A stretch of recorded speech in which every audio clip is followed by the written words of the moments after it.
Human trafficking is a term we hear everywhere, in headlines, on social media, and whispered through our communities. But how much do we really understand about what it is, who it impacts, and how to respond? I'm Miko Anderson, and this is The Traffic Report, a podcast from AEquitas. This season, we'll sit down with survivors, prosecutors, advocates, and allies, not only to uncover the impact of human trafficking, but to focus on what comes next, the strategies, reforms, and community-driven solutions survivors need from us. We'll look at where systems fall short, and we'll highlight the innovations that practitioners are building to make support safer, stronger, and sustainable. Together, we'll explore what it takes to create real and lasting change. Today, we're looking at how traffickers exploit in the digital world, creating fake profiles, manipulating teens into sextortion, and then vanishing without a trace. For victims, the shame can be overwhelming. Many never report. By the time investigators get involved, the evidence is gone. We'll discuss a Utah case that shows how devastating the impact can truly be. The challenge is urgent. To protect those at risk and hold offenders accountable, how do we preserve evidence that disappears in seconds? Train investigators to recognize sextortion as a dangerous crime, and then take technology, a commonly used tool by offenders, take that back and identify how it can help discover, not hide, those dangerous predators. Today, we're joined by Detective Dustin Stewart of the Weber County Sheriff's Office in Utah.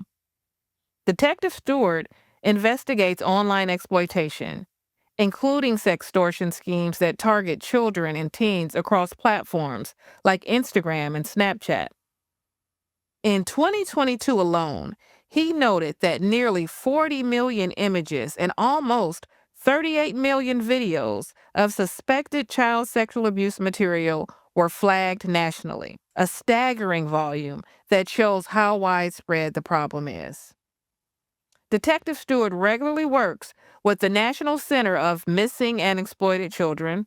He also speaks directly to parents and communities, leading monthly internet safety trainings to help adults recognize red flags to keep children safe. His message is both urgent and hopeful. Detective Stewart, thank you so much for joining us today. Of course. Thank you for having me. I want to start with just the groundwork. If you could explain to us, to the listeners, what sextortion is and how you see it in your everyday work as an investigator. Yeah, for sure. So sextortion is just a play off of extortion, which we all know, but it's more or less been adapted to the internet and our children. And what it is it's a very basic scam that the perpetrators play on the kids that have access to the internet. They get their trust. They meet them on any kind of platform. Once they meet them there, they gain their trust. They make them think that they're somebody that they're not. It could be a picture of a girl, a boy, a friend, whatever it may be. They get them interested. They get the kid interested by talking to them about things they like, about telling them about themselves, making up a story. It's kind of like the catfish game that used to be around back in when the internet first came around. Catfishing was a really big thing that everybody looked at. Once that happens, the people that the kid is talking to then figure out a way to get explicit pictures from the kid. They get those explicit pictures. Once the kid sends them to them, now they have them in their pocket, if you will. And they use those pictures to extort them for more pictures, for money. Primarily, it's always money is what they're after. And it usually starts off at a really small, minute amount. It could be $100, could be $50. And if the kid sends the money, the extortionist, if you will ask for more and continue to ask for more money and threaten to send these pictures out to people that they know on the internet. And it does happen. It is very common because these individuals that are committing this crime know that our kids are susceptible to things and are exposed to things on the internet that they shouldn't be. So that's kind of how it works. It's a very, very, very simple scam, but it's happening every day, and it's very damaging to a lot of kids in their personal life. So that's kind of what we do. And just hearing you talk about it, there are two things that I think would make it that much more difficult to identify and then investigate and then ultimately prosecute. One, that it's online, so you never really know who that person is behind the keyboard, right? So that seems like that takes a lot of investigative skill to Right. figure that out. And then the other thing is the nature of the crime itself, that generally, especially with youth, will have so much shame or embarrassment that it will be a big barrier towards, in front of reporting. So Right. how do those two things, how do you work with those two significant challenges? Right. So the biggest challenge, obviously, is dealing with the people that are committing the crime, right? Like you said, actually in 2023, over 90% of the people who we found committing these crimes were outside of the United States. So a lot of the times we can't do anything with these kind of cases. But NECMEC has created a program, if you will, that kids can utilize, that when they do get involved in something like this, where they can self-report. Well, they're not really reporting. They're more or less reporting the images that were sent.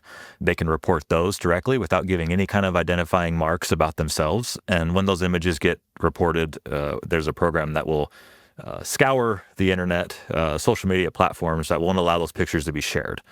So that's kind of a step in the right direction that NECMEC has created. And identifying these people it's really hard to do because they're out of the country most of the time.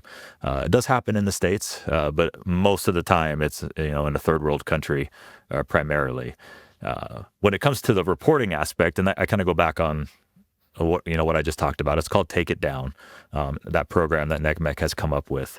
It allows kids to report, because a lot of times, like you said, it's embarrassing. They're not going to go tell their parents. They're not going to report this. They'd rather pay as much money as they can before anybody finds out about these pictures that they sent. They don't want anybody to see these pictures, and they're afraid that if they don't meet the demands, they're going to get shared, even if they tell their parents. Well, if I tell my parents are going to cut it off, and these pictures are still going to go out.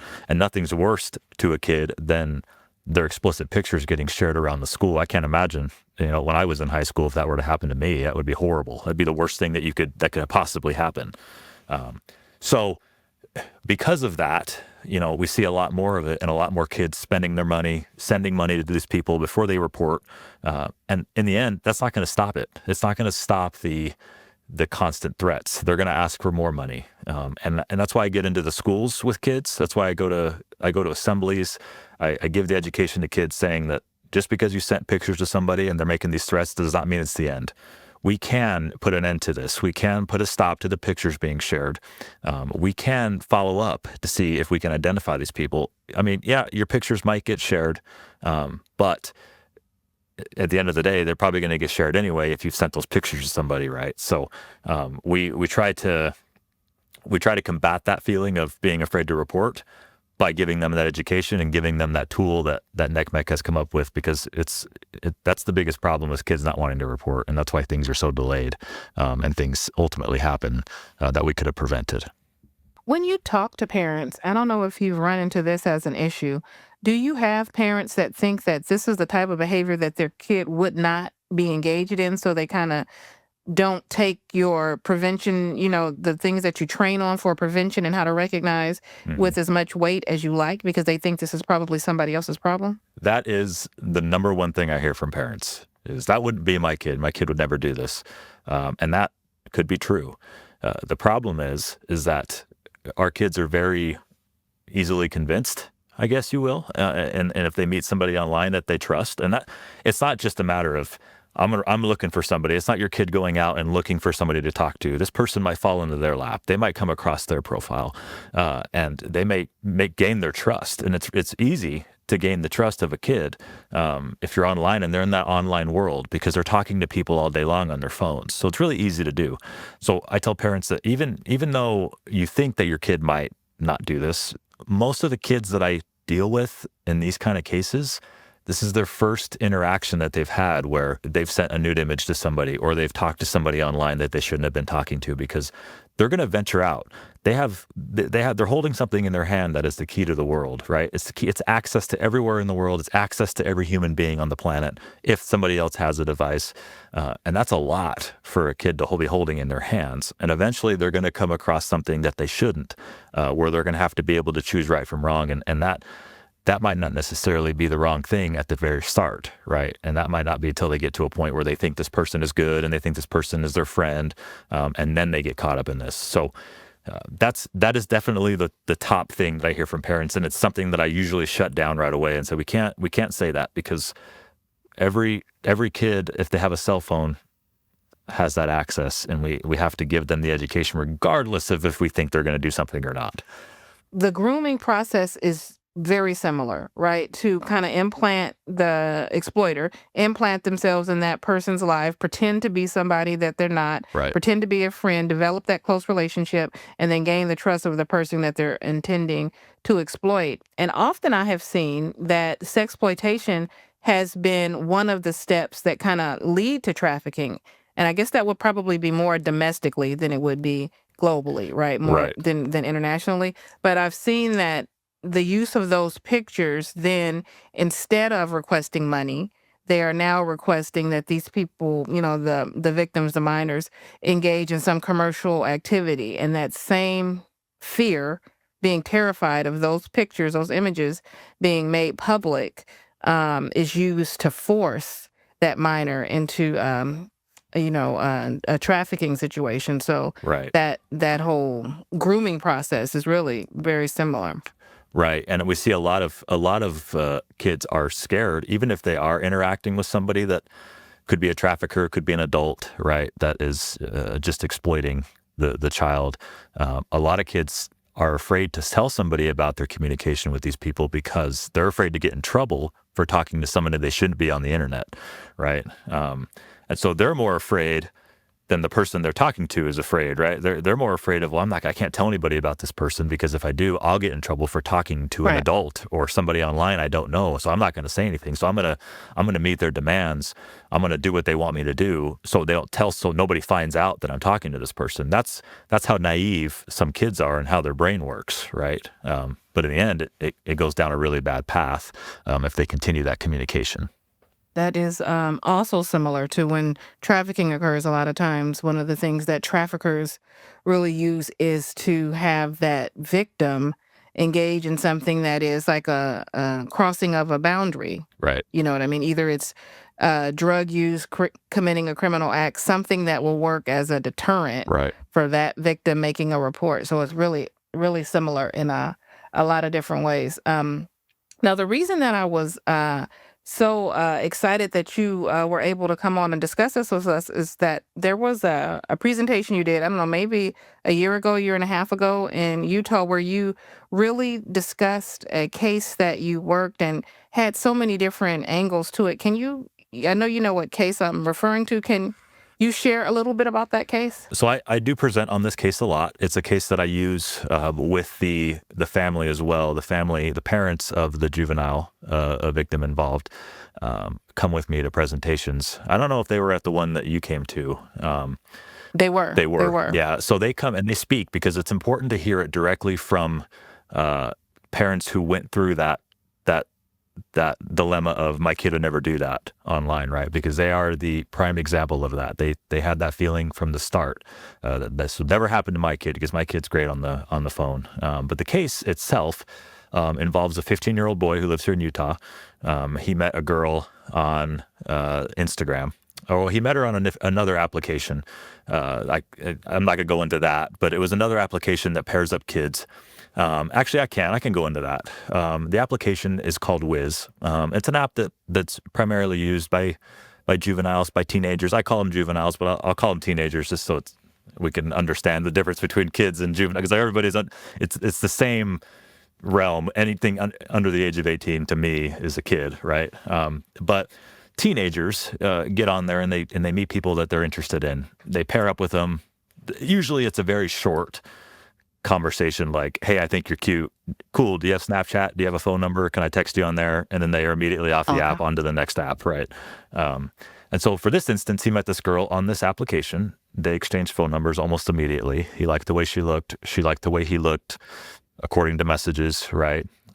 She immediately sends him a text message on his cell phone from an iCloud account, not another phone number, from an iCloud account, which is a pretty big red flag. But a kid might not catch on to that, It might just be, oh, my parents don't let me have a cell phone, so I use my iCloud to text on Wi-Fi. Makes sense, but still a red flag. Well, They start texting. It's a very short conversation. It all happens in about 5 hours. Goes from, show me what you look like. I think you're cute. To, hey, I want to see some stuff of you. I want to see some explicit photos. I want to see parts of your body. He asks for those. She asks for them in return. She says, if you send first, I'll send you after. And now he thinks, wow, this is great. I met this cute girl that I found on this app that likes me. She's talking to me. She's giving me attention. And that's exactly what they're after. They're after for kids just like that. He meets this girl on there. They go to Snapchat. He didn't want to send pictures over text message because he wasn't comfortable with it. He was trusting in Snapchat in the live video call. So he did a live video call in Snapchat. And during that video call, he exposed himself to this girl, whom he thought was a girl. Almost immediately after exposing himself on this video call, the phone call ended. And he got a text message, which is your typical sextortion threatening text message saying, I have all your nudes. I know all your friends. All of that. The basic generic threat they make to all these kids. Send me $200. I'm going to disperse this to everybody on your Instagram account. Now, it's important to note that the first thing they did was they met him after the meeting on Wiz. They wanted to take him to Instagram and follow him on Instagram because they want to see all of his followers. Now, that's a big red flag I push out to kids when I'm talking to them and parents. If somebody's already talking to you on an application, there's no reason why they need to take you to another application and talk to you there. That's a red flag to look out for. So they're taking him there so they can gather all of his family, all of his friends, everybody that would know him. They're trying to get that information about, right? So they take him over there. They get his followers. They figure all that stuff out. And now they have these pictures. They send this threatening message. He says, okay. He starts defending himself. He starts getting kind of, the messages are kind of back and forth, like, chill out. I'll get it for you. I'll get it for you. It took too long in their eyes. It was taking too long for him to respond. So they sent him screenshots of the photos that they had going out to multiple people on his Instagram account. It was just screenshots of the messages, of the message threads. Those pictures were going out to people, and he didn't know what to do. He got the last photo of the screenshot at 5:05 p.m. and at 5:07 p.m. Our dispatchers here in our county got a 911 call from his mom saying that he had just shot himself. So he took his own life because he didn't feel like he knew what to do. He didn't know what to do. He saw these pictures going to people. He didn't want to tell mom and dad because mom and dad are, I don't want to get in trouble with them, but now I'm stuck. And all of that, he decided to make that decision and take his own life because he felt like he had nowhere to go.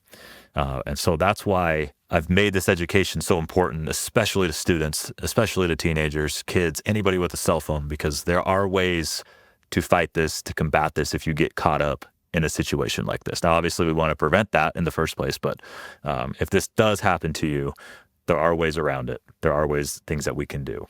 So that's kind of the breakdown of the case, the very minimal version of it that I can still kind of talk about. The case is still being investigated outside of our country. So I can't really go into it further, but that's kind of the summary of it and what happened with it. Well, thank you for sharing that because I remember sitting in the audience when you were giving that presentation, and what was so powerful was just how fast when you describe, because the presentation that you give really kind of breaks down some of the investigative tools and everything, but just how fast everything just happened. And you could see that victim in that case just was overwhelmed just like immediately. And it was in a span of such a short time that ultimately, that horrific ending to that exchange. And then the other part of that was so compelling about when you share this is that the parents were present when you were sharing, and they actually shared. And a lot of times when tragedies happen or, things that happen, especially when there's any, criminal intersection involved, somebody being a victim of especially a sex crime or human trafficking and sexploitation, the family can be, shrouded by shame and not share. And I understand privacy, but I really appreciated the fact that they, shared their thoughts, and they were willing to be as open as they were when they, shared all of the details Right. about their son who ultimately, suffered that horrific ending. And I think that really makes it hit home how it could unfold so quickly and have such a devastating effect. Right. And I think the biggest, I talked to his dad all the time, right? He's the primary person that speaks. Uh, his mom will get up sometimes, but dad is always up there. It gives a very powerful message. And I think the night that it all happened, and he talks about this when he talks. I met him at the hospital, where I went to when I got called out to it, and I had his phone, and when I grabbed the phone from them, the phone was given to me. I took it up there, and I immediately, when I lit it up, I saw all the notifications from Snapchat, from Instagram, from text message, and I saw the iCloud text, and I immediately knew. Because they told me in the hospital, they go, he was on his phone. He had his AirPod in his ear. He had his phone with him in the room, and I immediately knew. I said he was talking to somebody. He was being extorted. I could feel this, and they had no idea what that was. But I think that really had an effect on them, where they're like, I had no idea that he was even a thing, and now I'm here, right? Now I'm in a hospital. Our son is no longer with us because of this horrific event that we knew nothing about, and so they make it a mission to really get out there and tell other parents with me. This is what you need to look out for. You need to talk. You need to have these conversations with your kids, because they didn't have that conversation with him. And of course, I went into his phone, and the first thing I found, he was in the thread. All the messages he was getting, that was what was on the screen when I unlocked the phone. So that was the last thing he saw in his phone. So it all kind of fell into place. And so that, I think, really had a powerful effect on them wanting to be involved in the education, because they can't get their son back, but they can definitely prevent this from happening to another kid somewhere in the world, somewhere in the States, somewhere in our city, right? They can do what they can to prevent it. So I think that was one of the biggest driving forces for them wanting to help with it. Okay, it looks like we have a question from our community. I'm a school counselor and sometimes hear students getting messages from strangers online. How do I know when it's serious, like sextortion, or when it's just typical online drama? So the biggest thing is when you and I were growing up, I grew up in LA, so my parents were very stranger danger. Don't talk to anybody that you don't know, right? And it kind of falls out down to the same kind of thing. If you get a message from somebody online that you don't know, this person, you have no idea who this person is. They might be a mutual friend. They might be somebody that you might have one mutual friend with them. You might have none. It might be somebody that just came across your profile that wants to talk to you. There's no reason at all why you should be communicating with that person. And so typically, I get phone calls from parents similar to that kind of question, where, hey, my kid just received a message from this person, and this account is really suspicious that it has 5,000 followers, or 5,000 is following 5,000 people, and it has 2 followers, which is a big red flag, right? And I tell them, okay, well, that sounds like a scam account. Sounds like somebody who's phishing. Don't respond. Block the account. Move on, right? And so I let it fall under that generic advice. If you don't know them, don't respond. Block the account and move on from talking to them.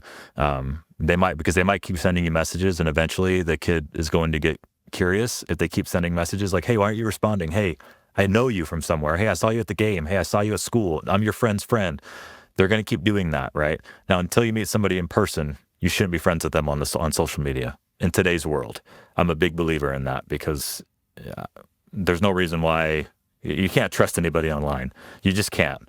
There's too much AI. There's too many people being able to take over accounts. That's the best advice to give, is that if you get a message from somebody that you don't know, don't give them the time of day. Don't respond to them. Just move on from it. There's other people on your phone, other people on social media that you know personally that you can communicate with, so you don't get caught up in this kind of situation. And what do you tell investigators so that they know to take these reports seriously? A lot of times it can come across as like, misconduct, like teenager misconduct or something that might not escalate or be taken as seriously, how do you make other investigators aware of, the potential for extortion or sextortion? A lot of training. We've had to reorient our training for handling online crimes against children because there is so many evolving techniques that people are using online, and so we have to stay on top of that, including myself. There's things that I do online. As silly as it sounds, I follow some Instagram accounts that are teachers at schools that just update people, they update parents. I'm a parent, I have daughters. They update parents on the new social media trends, words that kids are using, because it's a never ending, never ever changing thing that's happening online. When it comes to investigators, we definitely I feel like we have done a lot better in our county with these kind of cases because we have a lot of task forces up here where we work together. I help most agencies in our county with any ICAC related crime, any ICAC related cases. They usually come to me. I run their phones, and I try my best to give them guidance on cases, especially extortion cases, on what they need to do. I can look at a case and say, okay, this person's probably out of the country because of the broken English in the messages or the typical, the way it's happened, or the profile itself. Sometimes they're just communicating through their own profile. So I do what I can when I come across an investigator who's working a case to give them the best guidance that they should have. We are doing much better, I think, as a county here in Weber County. And I know it is nationally. The task forces pertaining to internet crimes against children is growing because it's becoming more and more of a problem, and that training is being more readily available to investigators. So it's just a matter of I can't control every investigator. I can't be there and give them the proper guidance, but I do have faith in our investigators that are working these kind of cases because we're a really close, tight-knit group of people who investigate these cases typically together because sometimes it takes more than one person to investigate stuff that happens online with our kids. So I feel like it's definitely better, and that's kind of how it works and how we do things.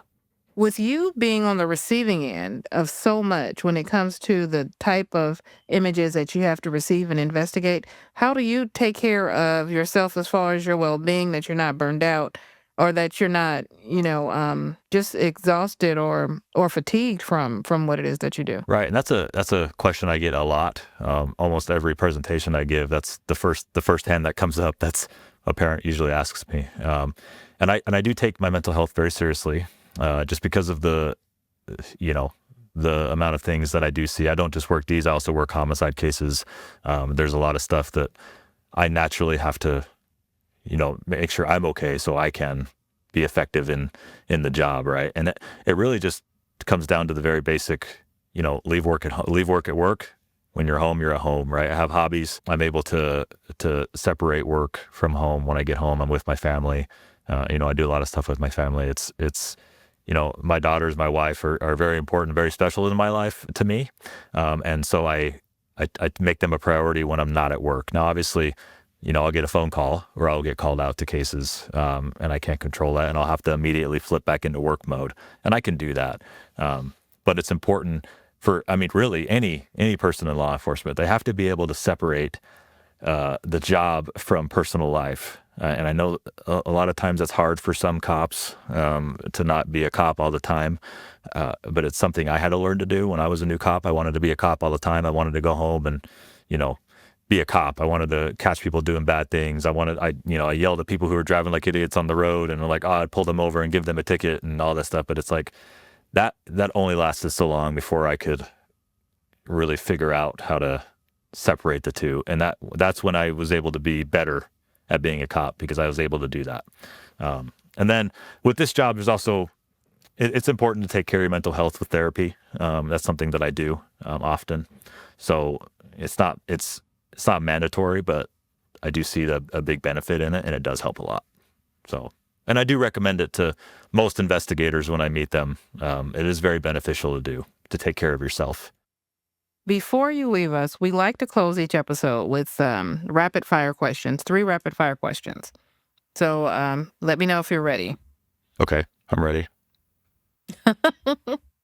Okay, here's the first one. What's something that you have learned from a survivor that has changed how you work? Very early on in my career, with when I was working sexual assaults against adults, I learned that their trauma that they experience plays a big role in how they respond to things, how they are affected. And so I when I'm talking to a survivor, when I'm interviewing, when I do an interview or after the fact, I always check up on them. I find it's important that checking up after the fact is a big step, because I did that.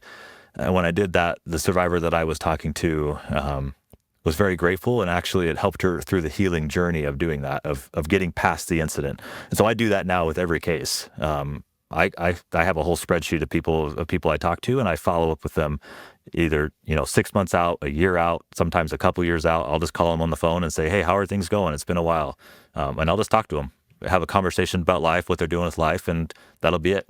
And that actually helps people and makes them feel like, well, I mean, they care to me, but it shows them that I care, right? So that's one thing that I do that I've learned from the very beginning of my career as a detective.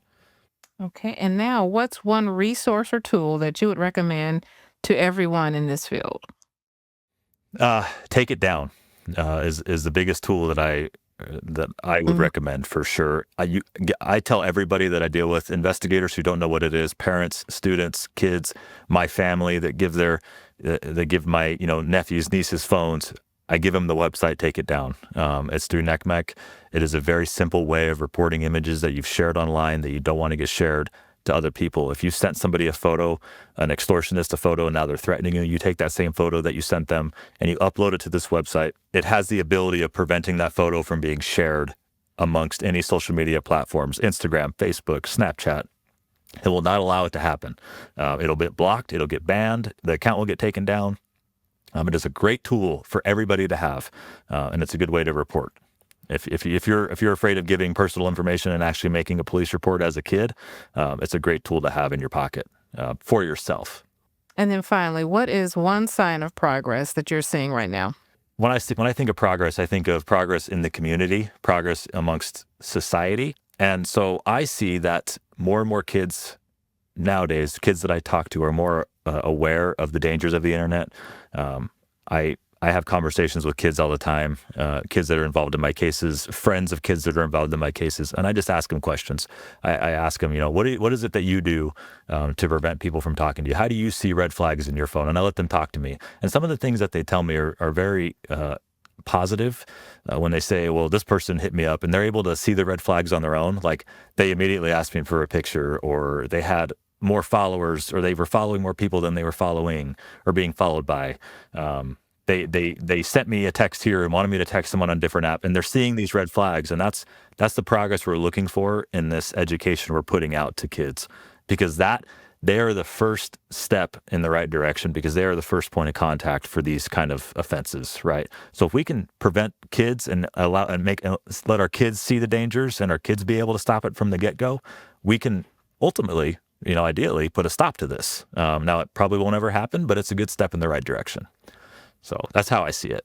I appreciate that, and agree the to see the evolution of like the higher awareness with the youth is really important. So if you are able to really see progress in that area, that can take what could be a very challenging position, that you have, and could make you not have very much optimism, could make it a lot more inspiring. So Right. I absolutely can see why that would be a huge sign of progress.